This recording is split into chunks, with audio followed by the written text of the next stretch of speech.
जर तुमचा सर्वात जवळचा मित्र तुमच्या प्रेमासाठी स्वतःला खलनायक बनवत असेल तर? हो, तुम्हाला सुख मिळावं म्हणून त्याने आपली प्रतिमा, आपला स्वभाव, अगदी तुमची मैत्रीही जाणीवपूर्वक नष्ट केली तर? ही कथा आहे अशाच एका मित्राची, ज्याचा त्याग वर्षानुवर्षे गुपित राहिला आणि जेव्हा उघड झाला, तेव्हा दुसरा मित्र स्वतःला माफ करू शकला नाही. मैत्रीतील गुपित. अरुण आणि निखिल शाळेपासूनचे जिगरी मित्र. अभ्यास, क्रिकेट, नोकरी, चहाची टपरी सगळे एकत्र. दोघेही एकाच कंपनीत नोकरी करत असतात. एक दिवस एक नवीन मुलगी ऑफिसमध्ये रुजू होते, आदिती. दोघांनाही पहिल्याच दिवशी आवडते. पण दोघेही कधीच एकमेकांसमोर उघड बोलत नाहीत. हळूहळू तिघांची ओळख होते. तिघेही लंच एकत्र करू लागतात. अरुण त्याच्या नेहमीच्या कॉन्फिडन्स स्टाईलमध्ये तिच्याशी ओळख वाढवतो. निखिल मनातच ठेवतो. आदिती अरुणशी सहज बोलते, हसते. निखिल मात्र तिच्याशी फार बोलत नाही. तिच्याशी बोलायची त्याची हिंमत होत नाही. एक रात्री निखिल अरुणजवळ मन मोकळं करतो. अरुण, मला तिच्याशी बोलायलाही धाडस होत नाही. पण आदिती दिसली की मनात काहीतरी होतं रे. मला ती खूप आवडते. मला तिला विचारायचं आहे पण हिंमतच होत नाही. अरुण अचानक एकदम शांत होतो. त्याचं मन पूर्णपणे तुटून जातं.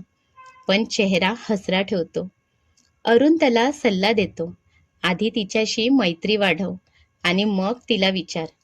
त्याच रात्री अरुण एक निर्णय घेतो आणि हा निर्णय त्याचं आयुष्य बदलणार होता. पुढच्या काही दिवसात अरुण अचानक बदलतो. खूप उद्धट, गर्विष्ठ, ऑफिसमध्ये असं दाखवतो की मीच सर्वात मोठा आणि आदितीकडे उगाच दुर्लक्ष करतो, रागवतो. आदितीला अरुण हळूहळू आवडायला लागला होता. पण आता त्याच्या ह्या अशा वागण्यामुळे तिचं मन पूर्णपणे तुटून जातं. तीही त्याला आता वाईट समजू लागली होती. निखिललाही आश्चर्य वाटतं. अरुण असं का वागतोय? तो त्याला त्याच्या अशा वागण्याचं कारण विचारतो. पण तेव्हाही अरुण निखिलला उलट-सुलट बोलून निघून जातो. त्या क्षणी त्याला कळतही नाही अरुण असं का वागत आहे. आता आदिती आणि निखिलची मैत्री वाढत जाते. शेवटी एक दिवस निखिल आदितीला प्रपोज करतो आणि आदितीही हसून हो म्हणते. कारण अरुणने स्वतःला वाईट सिद्ध केलं होतं. निखिल खूपच आनंदात असतो. तो कॉल करून अरुणला सांगतो, आदिती हो म्हणाली. अरुण त्याला अभिनंदन करतो आणि कामात आहे असं सांगून फोन ठेवतो. त्यानंतर अरुण पूर्ण बदलतो. मेसेज, कॉल, भेट काहीही नाही.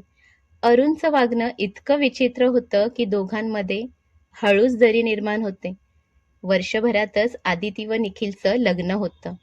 अरुण लग्नाला येतो, पण फार वेळ थांबत नाही. शुभेच्छा देऊन निघून जातो. आणखी 2 महिन्यात तो ती नोकरी आणि शहरही सोडून जातो. कुणालाही कारण सांगत नाही. 7 वर्ष जातात. मला कमेंट करून नक्की सांगा, अरुणचं असं अचानक निघून जाणं योग्य होतं का? निखिल व आदितीचं आयुष्य छान चाललेलं. दोघेही स्थिर झालेले. अरुण मात्र कुठे आहे, काय करतो, कुणाला ठोस माहिती नाही. निखिल एका कॉन्फरन्सला जातो. तिथे अरुणचा जुना मित्र भेटतो. अशाच गप्पा मारताना तो म्हणतो, मग अरुण आता कुठे आहे? फोन नाही, कॉल नाही, मेसेज नाही. आणि आदितीला तो प्रपोज करणार होता. ती त्याला हो म्हणाली का? त्या दोघांनी लग्न केलं का? तुम्हाला काही माहीत आहे का?